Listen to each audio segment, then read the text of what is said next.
महात्मा बुद्ध की जो तीन बातें हैं, जैसे बुद्धम शरणम गच्छामि, संगम शरणम गच्छामि, धम्मम शरणम गच्छामि। और महात्मा बुद्ध को जब अंतर्ज्ञान हुआ, उस पीपल के वृक्ष के नीचे ज्ञान उदय हुआ, जो कल का दिन है, बुद्ध पूर्णिमा। उनका जन्म लुम्बिनी में हुआ, नेपाल में। पूर्णिमा के दिन ज्ञान उदय हुआ और फिर महानिर्वाण की प्राप्ति हुई। तो इसीलिए बुद्ध पूर्णिमा का जो उत्सव है वो मनाया जाता है महात्मा बुद्ध के लिए। और जो इनकी पुस्तक है सिद्धार्था, हरमन हेसे की लिखी हुई, तो उस पुस्तक में सिर्फ इनका जो स्पिरिचुअल जर्नी है उसके बारे में उन्होंने बात की हुई है। महात्मा बुद्ध का जो जीवन है वो भी बहुत, ये कहेंगे कि कष्टदायी रहा। और वो बचपन से ही उनके अंदर एक लालसा थी कि मैं किस प्रकार से मोक्ष की प्राप्ति कर सकता हूँ, किस प्रकार से भगवान की प्राप्ति कर सकता हूँ, किस प्रकार से मैं ये चेतन तत्व, इस संसार को, दुनिया को कैसे समझ सकता हूँ। तो वो प्रयास करते रहते थे। लेकिन जब वो महल छोड़कर गए और सिद्धार्था से महात्मा बुद्ध बने, और उसके बाद जब उन्होंने लास्ट में जो शब्द कहे कि आपो दीपो भव, अपना दिया स्वयं जलाओ, ये जो शब्द थे उनके, वो क्यों कहे होंगे उन्होंने लास्ट में कि अपना दिया स्वयं जलाओ, आपो दीपो भव? क्योंकि सबकी जर्नी अलग है।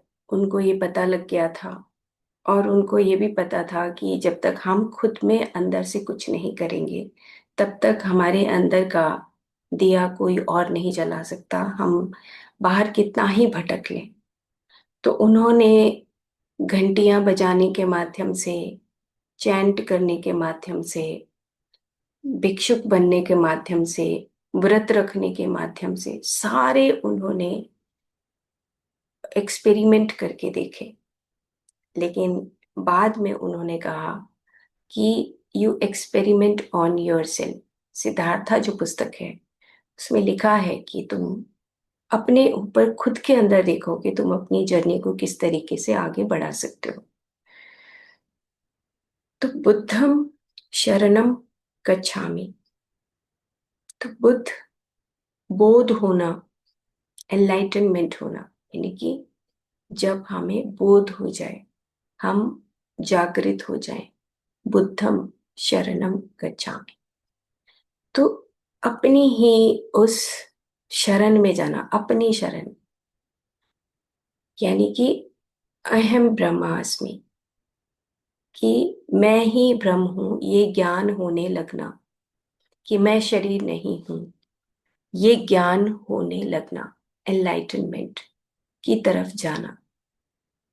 तो जब इनके अंदर ये भाव जागने लगा कि मैं कौन हूं, मेरा इस धरती पे क्या मकसद है, मैं भगवान की प्राप्ति कैसे कर सकता हूँ, ये इस संसार में ये जो दुख है, ये दुख क्यों आते हैं, इन दुखों का कारण क्या है, अगर दुख आते हैं तो इनका निवारण क्या है, जो फोर फोल्ड ऑफ इनका जो जर्नी है, ये शिक्षाएं दी। तो इस प्रकार से इनके अंदर जो, अंदर से जो एक क्वेश्चंस, जो प्रश्न उठते थे, उनका उत्तर ढूंढते थे। सेम इसी तरीके से हर किसी व्यक्ति के अंदर जब वो प्रश्न उठे और उनका उत्तर ढूंढने के लिए निकल पड़े, तब हम उसको कहते हैं बुद्धम शरणम गच्छामि। कि हमें बोध होने लगा है कि हम जो दिन भर जो काम करते हैं, जो भौतिक जगत है जिसको हम देखते हैं, वो सिर्फ वो भौतिक जगत ही सब कुछ नहीं है। अपने आप को एनलाइटनमेंट की जर्नी की तरफ लेकर जाना, वो है बुद्धम शरणम गच्छामि। बोध होने लगना कि जो दृश्य है, जो हम सामने देख रहे हैं भौतिक जगत, उसके पीछे जो अदृश्य स्वरूप में जो चीजें छुपी हुई हैं, जिनकी वजह से भौतिक जगत है, इस चीज का बोध होने लगना, वो है बुद्धम शरणम गच्छामि। जैसे एक पेड़ देखते हैं हम, तो पेड़ के तना देखते हैं, शाखाएं देखते हैं, लेकिन जड़ हमें दिखाई नहीं देती। लेकिन हमें पता है कि जड़ की वजह से ही ये पेड़ सारा कुछ अपना न्यूट्रिशन, अपनी उसकी शक्ति, उसके खड़े होने की शक्ति, उसके फूल खिलने की शक्ति, पत्तियों की शक्ति, खुशबू, ये सारा कुछ उस जड़ के साथ ही बंधा हुआ है। सेम इसी तरीके से जब ये बोध होने लग जाए कि जो हमारे सामने दृश्य स्वरूप जो ये पूरी दुनिया है, उसके पीछे जो अदृश्य स्वरूप जो शक्तियां छुपी हुई हैं, जो हम ध्यान के माध्यम से प्राप्त करते हैं, वो अदृश्य स्वरूप शक्तियों का जब बोध होने लग जाए, तब हम उसको कहते हैं बुद्धम शरणम गच्छामि। ऐसे ही महात्मा बुद्ध जब सिद्धार्था से महात्मा बुद्ध बने, और वो पीपल के वृक्ष के नीचे, बोधि वृक्ष के नीचे जब बैठकर आंखें बंद करके जब उनको अंतर दर्शन हुआ, विश्व रूप दर्शन हुआ, तब उनको पता लगा कि मेरे भीतर ही सब कुछ समाया हुआ है। मैं बाहर भटक रहा था, बाहर ढूंढ रहा था, किताबें पढ़ रहा था, घंटियां बजा रहा था, भिक्षुक बन के देखा, सब कुछ करके देखा।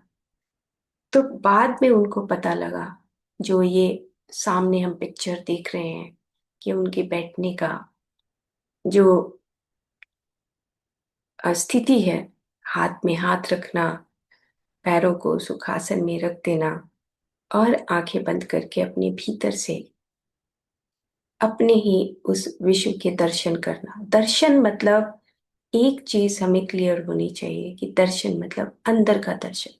कहीं पर कोई कुछ भी दर्शन होता है, हम पुस्तकों में पढ़ते हैं, इट मीन्स कि हम अपनी अंदर की आंख को खोलते हैं।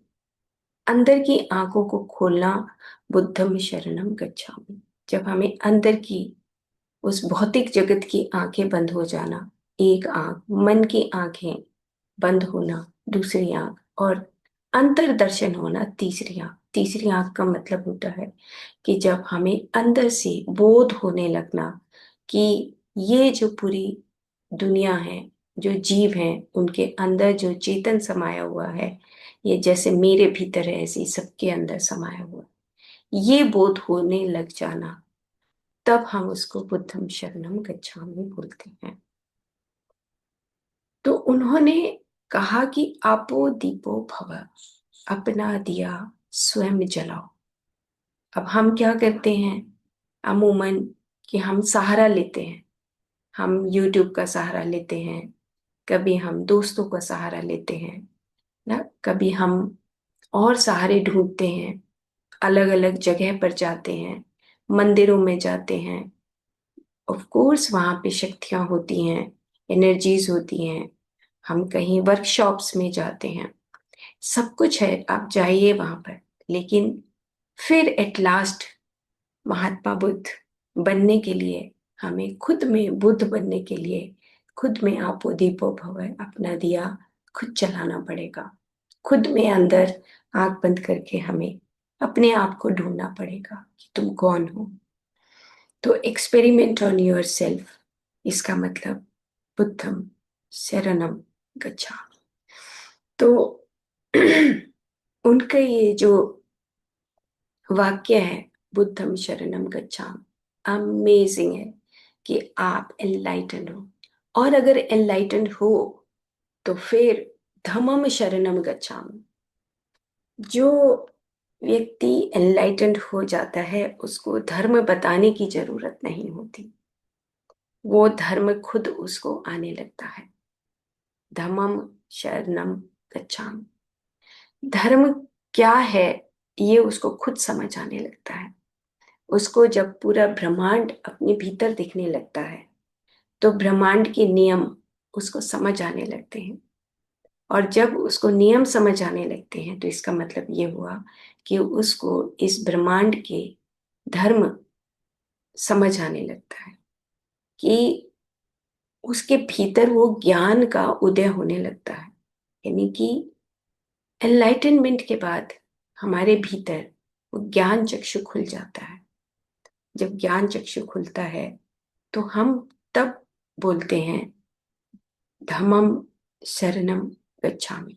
तो पहला सूत्र है बुद्धम शरणम गच्छामि, और दूसरा सूत्र है धम्मम शरणम गच्छामि। कि हाँ, मैं अब इस ब्रह्मांड के नियमों को जानने लगा। ब्रह्मांड के नियम क्या हैं? अगर हम झूठ बोलते हैं तो वो ब्रह्मांड के नियम के विरुद्ध है। अगर हम कोई ऐसा गलत एक्शन करते हैं तो ब्रह्मांड के नियम के विरुद्ध है। हमें पता है अगर हम एनलाइटन हैं तो हम कभी भी धर्म के विरुद्ध नहीं चले। ये धर्म है। तो धर्म किसको आता है? धर्म उसको आता है जो एनलाइटेंड हो जाता है। अदरवाइज एक साधारण व्यक्ति धर्म का पालन आसानी से नहीं कर सकता। तो महात्मा बुद्ध ने कहा कि सबसे पहले अपना दिया खुद जलाओ और अपने ज्ञान का उदय स्वयं करो। अपने अंतर्दर्शन से तुम धर्म सीख सकते हो, किताबों से नहीं सीख सकते। बार बार घंटियां बजाने से नहीं सीख सकते। खुद में जब हम भीतर से उस प्रकृति को देखते हैं, अंतर्दर्शन करते हैं, तो तब हम धम्मम शरणम गच्छामि ऑटोमेटिकली हम उसकी शरण में चले जाते हैं। शरण में जाने का मतलब कि हमारे हाथ पैर, हमारा सब कुछ, चाहे हम भीतर के हमारे विचार हों, हमारी बातें हों, हमारा व्यवहार हो, सब कुछ धर्म के अनुसार चलने लगता है। और जब हम धर्म के अनुसार चलते हैं तो उसको परिपक्व एनलाइटनमेंट बोलते हैं। एनलाइटनमेंट एक बोध हो गया, बुद्धम, बोध होने लगा कि मुझे अब अपने आप को जानना है। और जब बोध होने के बाद हम उस रास्ते पर चलते हैं तो उसको हम धम्मम शरणम गच्छामि बोलते हैं। फिर उसके बाद आता है कि हम संगम शरणम गच्छामि। ये बहुत बड़ा सब्जेक्ट है। जैसे पत्री जी बोलते थे कि गुरु क्रिएट गुरु, गुरु नेवर क्रिएट्स डिसाइपल। हमेशा वो बात बोलते थे। तो संगम शरणम गच्छामि कि जब हम उस एनलाइटनमेंट लोगों के साथ रहते हैं या हम अपनी ही बातों से दूसरों को जागृत करते हैं तो हम उसको संगम शरणम गच्छामि बोलते हैं। को क्रिएटर्स बोलते हैं, प्रजापति बोलते हैं। प्रजापति कौन है? कि जो प्रजापति अपनी प्रजा को अपने जैसा बना ले वो प्रजापति होता है। लेकिन प्रजापति कौन हुआ? जैसे ये बोला जाता है कि माँ जब बच्चे को जन्म देती है तो वो माँ अपनी शिक्षाएं देती है बच्चे को। लेकिन प्रजापति क्या करते हैं कि प्रजा बनाना, यानी कि एक बीज से जब पेड़ उत्पन्न होता है और पेड़ से वो ही बीज उत्पन्न होते हैं। एक बीज से एक पेड़ बना और पेड़ से अनेकों बीज जब उत्पन्न होते हैं तो उस पेड़ को, सीड को प्रजापति बोला जाता है, संघ बोला जाता है। और उसके बाद फिर वो उसी के रंग में अनेकों बीज रंग जाएं तो तब प्रजापति की अ, परिभाषा दी जाती है उनको कि हाँ, वो वैसा ही प्रजापति प्रजा बना रहा है। सेम इसी तरीके से संगम शरणम गच्छामि। तो उन्होंने कहा कि एक जो बुद्ध हैं बुद्ध की परिभाषा, बुद्ध की भाषा, बुद्ध की बातें, बुद्ध का व्यवहार कौन समझ सकता है? एक बुद्ध ही समझ सकता है। जैसे भगवत गीता में भी लिखा है, श्री कृष्ण जी क्या बोलते हैं अर्जुन को? हमेशा बोलते हैं योगी बनो, योगी बनो।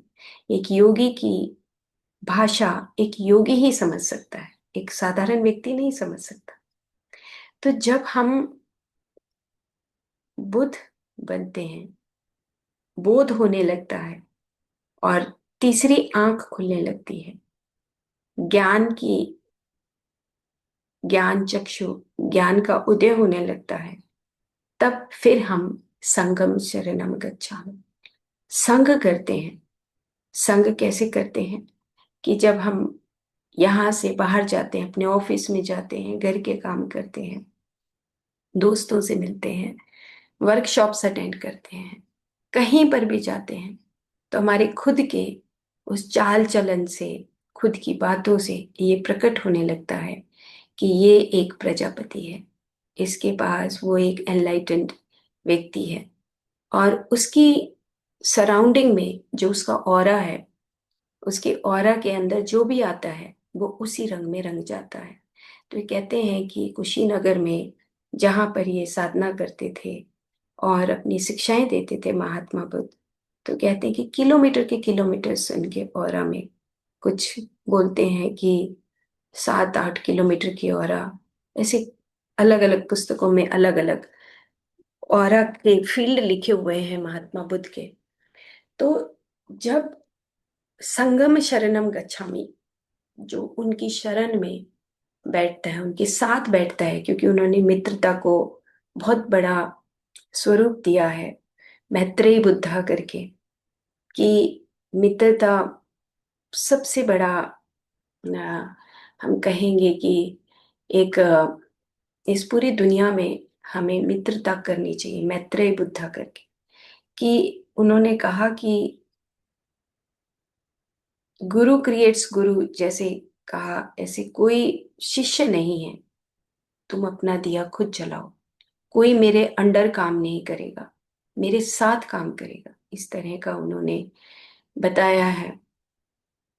तो जब हम बुद्धम शरणम गच्छामि और धम्मम शरणम गच्छामि और संगम शरणम गच्छामि, तब आप इनके कान देख रहे हैं कि कितने बड़े हैं। कान बड़े नहीं थे, कान को बड़ा दिखाया गया है कि आपके पास इस पूरे यूनिवर्स को सुनने की शक्ति आती है, संयम आता है, विवेक जागृत होता है, आपके अंदर का रोम रोम तीसरी आंख बनने लगता है। तो सिर के ऊपर जो ये छोटे छोटे सर्कल्स हैं, ये बताए गए हैं कि एक सहस्रार नहीं, सहस्रार के सहस्रार खुलने लगते हैं जब हम किसी दूसरे को, जब हम एक प्रजापति से, प्रजा होते हुए उसको प्रजापति बनाते हैं, को क्रिएटर्स। तो आज भी जब हम महात्मा बुद्ध के अनेकों सेंटर्स देखते हैं, जाते हैं, मलेशिया जाते हैं, इंडोनेशिया जाते हैं, चाइना, तिब्बत, कहीं पर भी जाते हैं, तो हम उनको ये पाते हैं कि उनका जो स्वरूप है उसको देखने से हमें ये पता लगता है कि हमें यूनिवर्स की एक एक चीज सुननी चाहिए। और वो कैसे सुनाई देगी? वो सिर्फ आंख बंद करने से, जो आनापान सती का जो सूत्र इन्होंने दिया, आनापान सती, कि तुम सिर्फ अपनी सांसों के साथ रहने से, अपने आप कनेक्ट होने से, अपने अंदर कनेक्ट होने से इस पूरे ब्रह्मांड की शक्तियों को जान सकते हो। बनिस्बत की सबसे पहले कि एनलाइटनमेंट, पत्री जी तो ऐसे बोलते थे, pre enlightenment, during enlightenment and post enlightenment. कि पोस्ट एनलाइटनमेंट वो ये बताते थे कि बुद्धम शरणम गच्छामि, धम्मम शरणम गच्छामि, संगम शरणम गच्छामि। उसके बाद ये बोलते थे कि पोस्ट एनलाइटनमेंट, कि तुम्हारा व्यवहार कैसा है, तुम्हारी जिंदगी जो अभी बची हुई है एनलाइटनमेंट के बाद, उसमें तुम किस प्रकार से अपने जीवन को बिताते हो। एक्स्ट्रा मुंह खोलते ही वो गुस्सा करते थे कि तुम इतना फालतू बोलते क्यों हो। तो एक एक क्षण जब जागने लगता है हमारा, ये जो महात्मा बुद्ध के सिर के ऊपर जो सर्कल्स हैं, जो सहस्रार सहस्रार सहस्रार जो चक्र खुलते हैं, तब महानिर्वाण की प्राप्ति होती है। तो अगले जो 2 दिन हैं वो हम बिल्कुल मौन में जाके, शांत बैठकर, आंखें बंद करके आराम से उस महानिर्वाण को देखेंगे अंदर ही अंदर, कि किस प्रकार से महानिर्वाण की प्राप्ति होती है। तो जब ये महानिर्वाण की इनको प्राप्ति हुई, और इनके साथ साथ लास्ट में जो आपो दीपो भव ये लिख कर गए, इनकी पुस्तकों में लिखा है कि मेरी शरण में जाने की जरूरत नहीं है। ये इसको हम गलत तरीके से मिस इंटरप्रेट ना करें। तो इस प्रकार से ये जो तीनों शब्द हैं, बोध होना, ज्ञान का उदय होना, और को क्रिएटर्स बनाना, कि आप जैसे हैं वैसे ही आप दूसरों को बनाएंगे को क्रिएटर्स। संगम शरणम गच्छामि, यानी कि घर घर निकल जाना। तो ये भी निकल पड़े थे, सेम ऐसे ही हमारा भी ड्यूटी बनता है कि हम जगह जगह जाएं। अगर हम एनलाइटेंड हैं तो जगह जगह जाकर, जगह जगह जाने का मतलब कि आपकी सराउंडिंग में जो आपके दोस्त हैं, आपका पार्क है, आपकी बाहर गली में कोई रहता है, तो हमें इस प्रकार से दूसरों को ये बताना चाहिए कि आपो दीपो भव का जो संदेश महात्मा बुद्ध ने दिया, तो उस संदेश को हमें दूसरों को जरूर से जरूर बताना चाहिए। महानिर्वाण की प्राप्ति तभी होती है, खुद में घर में बैठने से नहीं होती। इसीलिए ये कहते हैं कि जब हम दो आ, उम, ना, पुस्तकों को अलग अलग पढ़ते हैं, जैसे महावीर जैन और महात्मा बुद्ध, तो हम ये देखते हैं, पाते हैं कि जो अंदर अंतर दर्शन है, ये अपने महल से निकलने के बाद, जब तक उनको एनलाइटनमेंट नहीं हुआ, और उसके बाद भी ये बाहर जाते रहे, जैसे गुरु नानक जी को भी निर्वाण, महानिर्वाण की प्राप्ति हुई। तो और ऐसे ही महावीर जैन, महानिर्वाण की प्राप्ति होना। तो महानिर्वाण की प्राप्ति जब होती है जब हम घर से बाहर निकलते हैं और दूसरों को संदेश देते हैं और को क्रिएटर्स बनाते हैं, प्रजापति बनाते हैं। एक प्रजापति जब अनेकों अनेकों प्रजापति बनाता है, तब महानिर्वाण की प्राप्ति होती है। तो एक बीज से एक पेड़ बनता है, और एक पेड़ से हजारों लाखों बीज उत्पन्न होते हैं, और उन्हीं बीजों से फिर और आगे सहस्रार के रूप में बीज उत्पन्न होते हैं। तो सेम ऐसे ही महात्मा बुद्ध ने जो हमें शिक्षाएं दी, बुद्धम शरणम गच्छामि, धम्मम शरणम गच्छामि, और संगम शरणम गच्छामि।